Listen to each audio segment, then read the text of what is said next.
हटिए, यहाँ डॉक्टर नहीं खटमल खून की जांच करते हैं। आंदोलन करो तो ये हालत, भूख हड़ताल करो तो पुलिस मुंह खोलकर अंदर मौसमी का रस डाल देती है। जाने दो ना, काय को एक साफ सुथरी नौकरी करो। टाइपिंग आती है? तू मुझे देखने आया या ताना देने? नहीं, ताने नहीं, बताने आया हूँ। मतलब क्या है कि वो तू वहां गई थी ना, वो आदिवासी की कांडवा में गई थी ना, वहां वो जगह, वो वहां मैदान हो गया, पूरा मैदान। बच्चे वहां गिल्ली डंडा खेलते हैं। कुछ दिनों के बाद वहां रिसोर्ट बनेगा, बड़ा होटल, विदेशी लोग आएंगे भारतीय संस्कृति का अभ्यास करने। फिर हमारी आदिवासियों की नंगी फोटो खींचेंगे, लेके जाएंगे, दिखाएंगे डार्लिंग ये है इंडिया। Bad taste. तू कहना क्या चाहता है? नहीं कहना क्या। अरे अतुल, तू बैठ, घर की बात है। बैठ बैठ बैठ। एक्चुअली द प्रॉब्लम इज क्या मतलब एक्चुअली द प्रॉब्लम इज अरे क्या एक्चुअली, सीधे हिंदी में बात करना। बात यह है कि शिमला में बर्फ गिरेगी तो ये आत्महत्या करेगा। शिमला में बर्फ पड़ेगी तो ये आत्महत्या करेगा? हाँ, वो ममता का ही है ना, वहाँ बर्फ गिरेगी तो उसको सर्दी होगी, उसको सर्दी होगी तो ये दुखी होगा, ये दुखी होगा तो आत्महत्या करेगा। ये जाना चाहता है वहाँ भाड़े का, वो थोड़ा भाड़े का पैसा, भाड़ा, गाड़ी भाड़ा चाहिए? भाड़ा मतलब उधार चाहिए? नहीं उधार नहीं, तो fruits 30 rupees. Thank you, how sweet. इसकी क्या जरूरत है? नहीं ये तो मेरा फर्ज है, 30 रुपीज दिए है ना।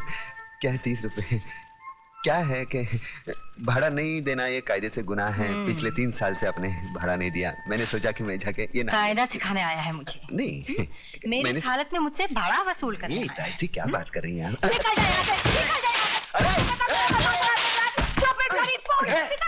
मैंने कहा था ना कुछ नहीं होगा, फोकट में 30 रुपए भी गए। अरे यार कमाल की लड़की है, फूल की जगह फल फेंकती है। अब मेरे शिमला जाने का क्या होगा यार? Doctor Vishwanath? Yes doctor Vishwanath. हाँ क्या बात है? डॉक्टर विश्वनाथ, अभिनव केमिस्ट के वहाँ आप यहाँ की दवाइयाँ और इंजेक्शन चोरी से बेचने आते हैं ना?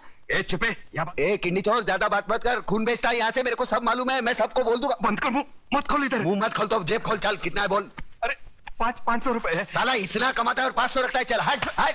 बाहर मत बोलना रे। साला तेरे जैसे गंदे आदमी से कभी पैसा नहीं लेता, मजबूरी है इसलिए। 500। अरे इससे क्या होगा यार? अरे पूरा चक्कर घुमाऊंगा, चल। लकी नंबर लगाओ, 1 का 10, 1 का 10, दिल खोल कर लगाओ, 1 का 10, 1 का 10।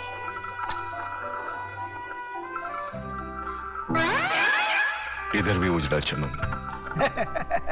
मैडम लगता है आज आपका लक फेवर नहीं कर रहा है। अरे चल प्रताप, चल कहीं और चलते हैं यार, चलना यार। चल 500 रुपए लगा देते हैं, बनी तो बनी, नहीं तो अब्दुल गनी। अरे कुल मिला के 500 रुपए हड़पे हैं, वो भी चलेगा तो पेट्रोल के भी वांदे हो जाएंगे। रात को कौन पेट्रोल देखता है यार? हाँ? अरे तेरे को भी धनिया की आदत है, मालूम नहीं यार, छोटा मगज। हाँ मालूम है। चल ये उजड़े चमन, अंधेरे में चश्मा पहनकर लोगों को उल्लू बना रहा है।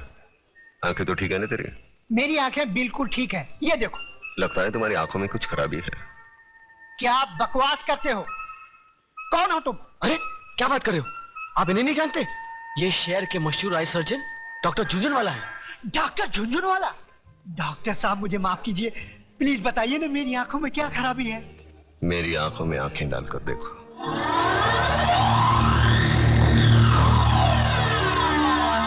अब तुम वही करोगे जो मैं कहूंगा।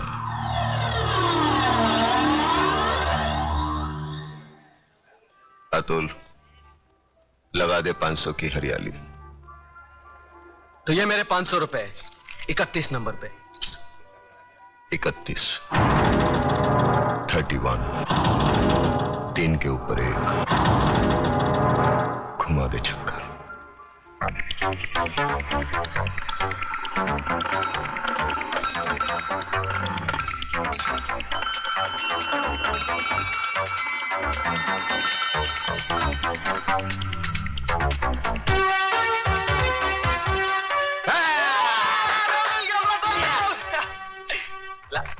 ये आपके 5000।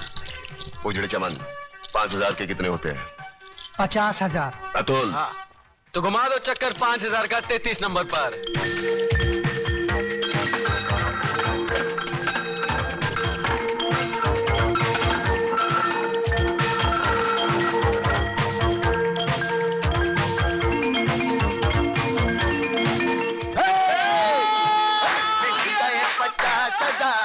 शिमला जाएगा, मिल गए 50,000, तू गाना गाएगा। तूने मेरे साथ विश्वासघात किया। चोरी से 5,000 कहाँ गए? मैंने चोरी की, मेरे पैसे। लेकिन अच्छे काम के लिए कौन से अच्छे काम के लिए? सुन कौन से अच्छे? करोड़ बना देगा उसका। तुम दोनों साले करोड़पति बना दोगे। मेरे घर में नहीं रहने का, बाहर निकल। मेरे को बाहर निकल। मेरे को खाने दे, बाद में निकलना बाहर तो। मेरे लिए बाहर निकल। देखा प्रताप, देखिए अपनी जुबान की ताकत। इन लोगों में क्रांति की ज्वाला सिर्फ तुम जगा सकते हो। अरे छोड़ना ज्वाला की बात, यहाँ बीड़ी जलाने के लिए माचिस दूसरे के पास मांगनी पड़ती है। क्रांति की बात एक होने पे तेरा बाप हूँ। चलो चलो भाई, अपने अपने घर पे जाओ। चलो। अरे कल्याण जी, इस्माइल, हाँ ये है ना साला तुम्हारी वजह से बिगड़ा ही है। मैं तेरा मुनी मुंह, लोग क्या कहेंगे? तू क्या कर रहा है वहाँ पे? वो साले गुंडे मोबाइलियों के साथ में। नहीं तो तेरे को 2 वक्त खाने की रोटी नहीं मिलती। अरे क्या क्या बकबक कर रहा है? अरे इधर मारना नहीं, छोटा मगज होता है, आदमी मर सकता है। अरे ये चल अंदर चल, तेरी वजह से खाना नहीं खाया मैंने। चल। क्या हंस रहा है? क्या हंस रहा है? तेरा कैरेक्टर मेरी खोपड़ी में नहीं बैठता। अरे नहीं बैठे तो ना सही। तू मेरे को एक बात बता पहले। मेरे पैसे से तुम लोग दोनों आंकड़ा खेलते हो? ना, हैं? ना, ना। हैं? मटका बटका तो नहीं ना। खेलते हो ना? दारू बारू पीते हो? बीड़ी की बात आती है, मुंह बंद कर। बेटे रंडीबाजी तो नहीं करते हो ना? अरे कलम अली भाई, एक बच्चे के साथ कैसी गंदी बात करता है? ऐसी गंदी चीज नहीं करना बेटे। तो फिर मेरी लक्ष्मी को क्या तुमने फिल्म लाइन में डाला है? कंफर्म करोड़, 1 करोड़। चल खाना खा के गाना गाते। लच्छू योगू, अरे योगू मेरे यार। अरे तू तो बिल्कुल वैसा का वैसा ही लगता है, एकदम दुबला पतला। हा? मैंने तो सोचा था कि आदमी के पास पैसे आ जाए तो बड़ा झाड़ा मोटा हो जाता है। अरे यार तुझे देखकर अपना बचपना याद आ गया। याद है तुझे तू कैसे छोटे छोटे मिट्टी के घर बनाता था? हा? और आज शहर की ऊंची ऊंची बिल्डिंगें बनाने वाला योगराज बिल्डर। अरे बातें छोड़, ये ज्ञानचंद जी हैं। अरे ज्ञानचंद के ज्ञान के बारे में तो मैं बहुत कुछ सुन चुका हूँ। तुम्हारे कारोबार का काला सफेद कोई भी काम इनके ज्ञान के बाहर थोड़ी है कि नहीं? आइए कंगी अंदर अंदर रखो, बहुत बुरी आदत है इसकी। आइए आइए, आओ आइए बैठिए आइए। हाँ तो भाई साहब बोलिए, क्या पियेंगे? गरम ठंडा? कुछ नहीं, मैं ओवल्टीन पीऊंगा। नहीं वो घर में नहीं है। ये एक और बुरी आदत है इसकी। देख लच्छू, हाँ तू तो मुझे बचपन से जानता है, मैं घुमा फिरा के बात नहीं करता। बराबर।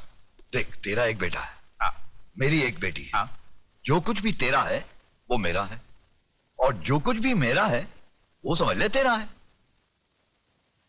यानी तेरा जो कुछ भी है वो मेरा है? हाँ, वो कैसे? सीधी सी बात है लच्छू, मेरा सारा माल मेरी बेटी का, मेरा मतलब है शादी के बाद तो दामाद का ही हो जाएगा ना। देख भैया, ये तो लेन देन की बात करेगा तो तेरी मेरी नहीं जमेगी। ये लो। इसलिए मैंने अपने बेटे को पहले से ही घर के बाहर भेज दिया है। अरे यार तेरी बेटी मेरी बेटी जैसी है, एक साड़ी में विदा कर देना, मुझे दहेज में फूटी कौड़ी भी नहीं चाहिए, समझा? वाह। नहीं, और दिन रात एक करके जो मैंने दुनिया भर की दौलत कमाई है वो किसके लिए? मुझे नहीं मांग। देख, मैंने तो फैसला कर लिया है, 1 करोड़ नगद मैं ममता को दूंगा ही। 1 करोड़ नगद? 40-50 लाख रुपए के गहने हैं, और फिर एक छोटा सा बंगला है 3 करोड़ का। ये सब मैंने अपने बेटी के नाम कर दिया है। 40-50 के गहने मतलब 1.5 करोड़, और 3 का बंगला 4.5 करोड़। बाकी उसके बैंक के खाते में कुछ 2-3 करोड़ रुपए तो जमा है ही। अब बाप बनकर मैं उस पर नजर थोड़ी ना रख सकता हूं। 3 करोड़ का तो बैंक बैलेंस 7.5 करोड़। अब जिंदगी भर दूसरे लोगों की शादी पर पैसा मैंने बांटा, हाँ अब अपनी बेटी की शादी पर वो लोग पैसा देंगे ही ना। हाँ हाँ, क्यों नहीं देंगे? यूं समझ ले कुछ 40-50 लाख रुपए तो हो ही जाएंगे। 40-50 की बख्शिश यानी 7.5 और 50, 8 करोड़ की लक्ष्मी। देख, अब तू ना करके दोनों प्यार करने वालों का दिल मत तोड़ देना। अरे मैं कैसे ना कह दूं भैया, लेकिन हाँ यार, ना का फैसला तो तेरी मर्जी से ही होगा ना। मैं तो अपनी बच्ची के लिए कुछ भी कर सकता हूँ। बस तू जब हाँ कहेगा हम दोनों की शादी कर देंगे। ठीक। बच्चे हैं, पूछ इनसे किसने मारा मेरी बीवी को, किसने मारा इनकी माँ को, इनसे पूछ। बोल बेटा बोल, किसने मारा तुम्हारी माँ को? बोलो। इंदु ने मारा है। सुना तूने? हाँ।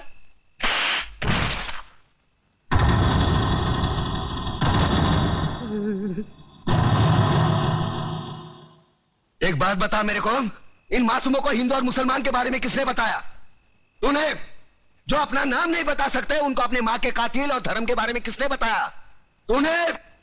देख इस्माइल, इन मासूमों के दिल में इस बचपन से तू दुश्मनी का बीज बो रहा है। इधर आ, असलियत जानना चाहता है ना? इधर आ। कौन है?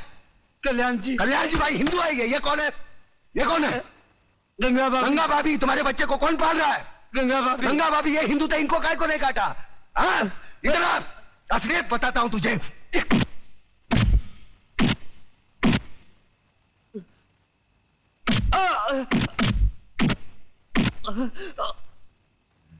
ये ले, ये मुसलमान का खून, ये हिंदू का खून। बता, इसमें मुसलमान का कौन सा, हिंदू का कौन सा? बता। साले बनाने वाले ने इसमें फर्क नहीं किया, तू कौन होता है फर्क करने वाला? ये कलम वाली बाई ठीक कहती है, इसकी कड़वी सच्ची बातें तुम्हारे खोपड़ी में नहीं घुसती। किसने किसको मारा? किसने किसको जलाया? साला कल तक हम एक दूसरे के त्योहार में शरीक होते थे, एक दूसरे के सुख दुख बांटते थे। अपने टकले पे गणपति लेके काय को जाता था? पानी में गणपति बाप्पा मोरिया काय को नाचता था? अल्लाहुम्मा सल्ली अला सैयदना मौलाना मोहम्मदी व अला आले सैयदना मौलाना मोहम्मदी व बारिक व सल्लीम। ये दुरूद शरीफ तेरे को किसने सिखाया? अब चंद गद्दारों की साजिश में अपने भाईचारे को दफनाना चाहता है। प्रताप, मुझे माफ कर दो, मैं बह गया था, मैं बह गया था प्रताप, मुझे माफ कर दो।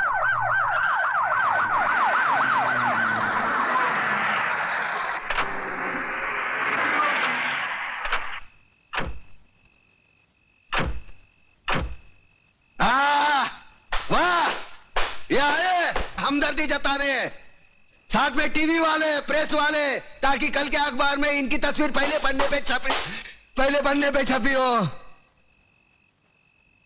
दो बूंद खून का दान करेंगे और अखबार में ऐसा हंगामा मचवाएंगे जैसे गरीबों के लिए इन्होंने अपने खून की नदियां बहाई हो। सारे कुर्सी के लिए अपने बहन बेटी को बेचने वाले जल्लाद लोग है ये। कुछ सब ठीक है, सब ठीक है। तुम्हारे नापाक कदम आगे मत बढ़ाओ, तोड़कर तुम्हारे गले में पहना देंगे। आज तुमने राम और अल्लाह को मारने की कोशिश की है, लेकिन एक बात ध्यान में रखना, हम भले ही ऊपर वाले को अलग अलग नाम से पुकारते हैं, लेकिन हमारा धर्म एक है, मजहब एक है, इंसानियत। तुम जैसे पाखंडी लोग धर्म के नाम पर हम लोगों में नफरत का जहर नहीं फैला सकते। ऐसा बात करता है? अरे हम लोग गरीब का मदद के वास्ते आया है। देखिए भाइयों और बहनों, हमारे हृदय में आप लोगों के लिए हमदर्दी है, इसलिए हम यहाँ आए हैं। अरे नहीं चाहिए तुम्हारी हमदर्दी। क्या गरीब लोग को हमारे खिलाफ भड़काता है? ए नो चल बे, ए नो चल बे। अरे ना चल बे क्या औलाद? अरे दुश्मन, अरे पब्लिक भड़क गया है, भागो इधर से।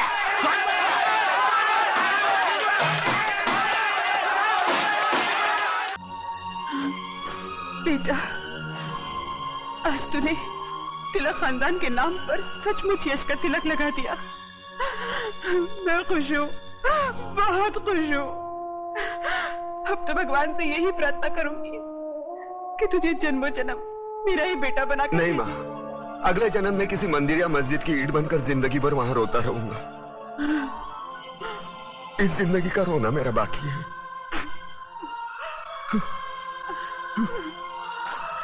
दुख सिर्फ इस बात का है मैं तेरे लिए कुछ कर नहीं सका। नहीं बेटा, तूने बहुत कुछ किया, मुझे सब कुछ मिल गया। तेरे दादाजी की आत्मा को भी शांति मिल गई।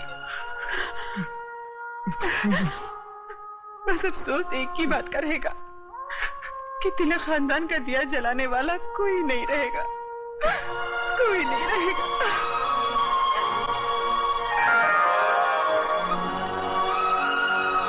ये देख, अपनी बहू के लिए रखे थे, लेकिन अब तो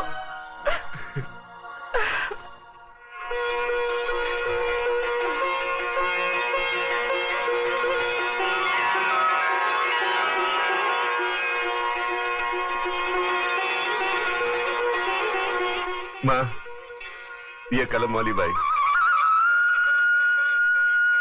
मेघा लिखती है, एक दिन के लिए हमारे खानदान की बहू बनेगी। सोच ले।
आ गए मेरी मौत का तमाशा देखने।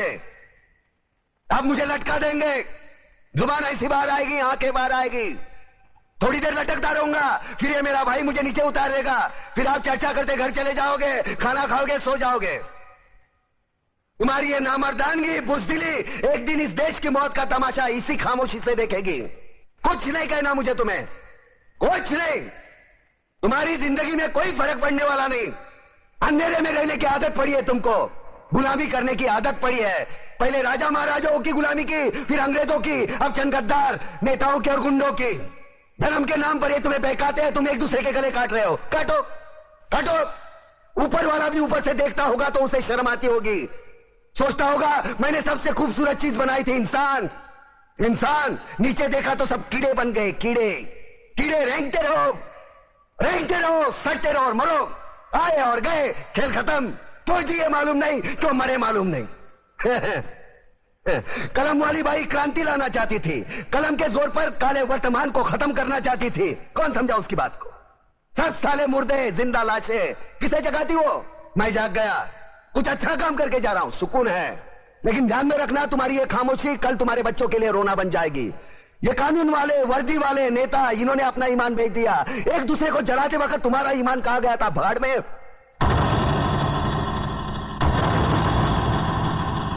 ये पिस्सू जैसा हमारा पड़ोसी मुल्क आने वाले कल में शायद अपने आप को दुनिया के नक्शे पर देख नहीं पाएगा। एक बात भूल रहा है, उनके घर में जो रोटी बनती है ना, उसका आटा भी विदेशी चक्की से पीस के आता है।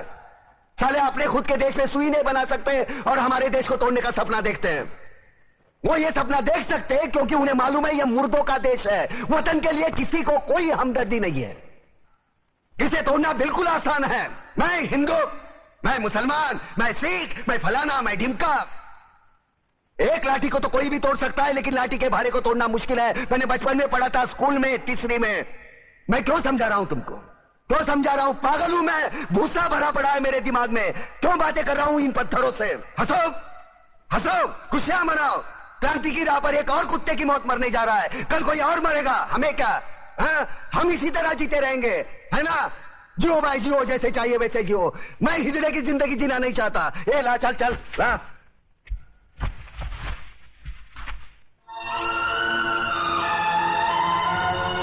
ठहरो, ये फांसी नहीं हो सकती।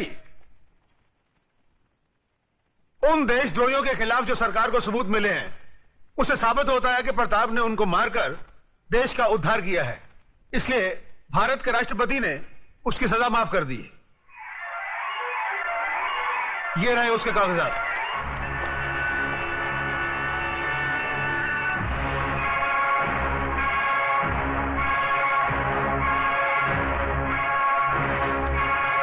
रोक दीजिए